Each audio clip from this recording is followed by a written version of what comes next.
All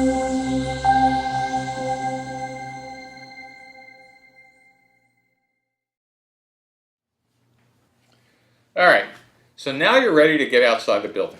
Now, as I said, the things you're looking for are either in-person interviews or Skype conversations or Google Hangout. And so what you're looking to do inside an interview is first introduce yourself. Why are you here? What are you looking for? And I have to tell you that these discovery interviews are really sometimes very disconcerting, particularly in large companies where they can't believe you don't want to sell them something. In fact, they're kind of looking around for, where's the product, where's the demo, where's the PowerPoint? And so therefore it's kind of helpful to explain, listen, I'm happy to try to sell you something, but I'm really here to listen to you because I'm trying to understand how your business works and potentially how can I make it better. So setting that scene both in phone calls or emails and when you set up the meeting, or else you might end up with 15 people in a boardroom expecting a major presentation. You want to make these as casual as you can make them. And in fact, if you're going into large companies, instead of meeting in someone's office, meeting in the cafeteria or taking them out for coffee, kind of reduces the formal, give me the presentation style that people tend to expect. So one of the great questions in trying to get these interviews and get these meetings is, there's just 3 of us. Why would they even take a meeting? And there's a couple ways to do that. Number one is if you're a venture-funded company, you could always drop the names of your VC firm and your advisors, and you have this cloud of whatever, and people are impressed, and that's great. And if you're the 0.001% of the startups in the world, then you don't have this problem. But what if there really are 3 of you, and this is before you've raised any money? Well, instead of telling people that you're there and they ought to take the meeting because you're important, you need to convince them that they want the meeting because you think they're important. And for most human beings, hearing and understanding that someone wants to listen to them talk about their industry or their business actually pushes a button that doesn't get pushed most of the time in a company. Particularly if you remember, I suggested you start with mid-level management rather than the top of the organization.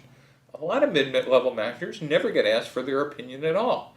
And so if you make this clear that I'm not here to sell you, I've actually heard that you were pretty smart and you understand a lot about how your department works or your company works or your technology works, I'm really trying to learn. And typically, I suggest to startups that you're really honest, that we're really trying to learn about whether what we're building is what we think we have here, which is something that will radically change your job, your company, and your industry. When you first start discovery, you'll probably be like me when I first started.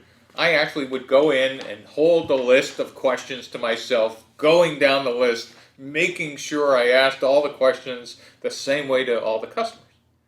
But after you get more comfortable in discovery, it becomes a lot more fun. Because this time, you'll let the conversation flow where it's going to go, making sure you cover the key parts about tell me about your company and tell me about how you do your job and what kind of pricing, but you won't be so rigid about what order you ask them. And that's when some of the interesting things come out is a potential customer might say, yeah, this is kind of important. And after you've asked this question a lot, you might say, yeah, but it looks like you're trying to tell me something else. Yeah, well, listen, it doesn't seem like you guys are solving anything like this, but boy, if you could solve this problem, we'd pay $1 million for that. Let me tell you, $1 million, you got my attention. What is that problem? That's a great way to eventually let the conversations go where they want to go. 90% of the time, that was a wasted time. But it's that 10% that you're looking for that turns Groupon from the pizza company into the $1 billion company, or Odeo into Twitter. Those are the insights you're looking for. So one other thought about getting out of the building in these interviews is, if you're an engineer, it's really easy to understand and ask all the technical questions. But what you're really trying to train yourself to listen for is those market and customer and industry insights that, gee, too bad you're not doing X because the competitors today don't do that. Or too bad, you're not doing X. Or maybe, holy cow, you guys do X? And you were thinking it was about the top 12 features and they're talking about that you have a great UI. Wow, that's something you never would have understood back in the building where you were coding. And that's the intent of getting out of the building and talking to customers. So one of the interesting questions is, should you record the interviews? That is, should you use some kind of electronic media? Should you bring a camera? Should you, start taking notes? One of the best ways to record an interview is not only pencil and paper, but I always put a portable device on the desk and ask permission, of course, of whether you could record the interaction.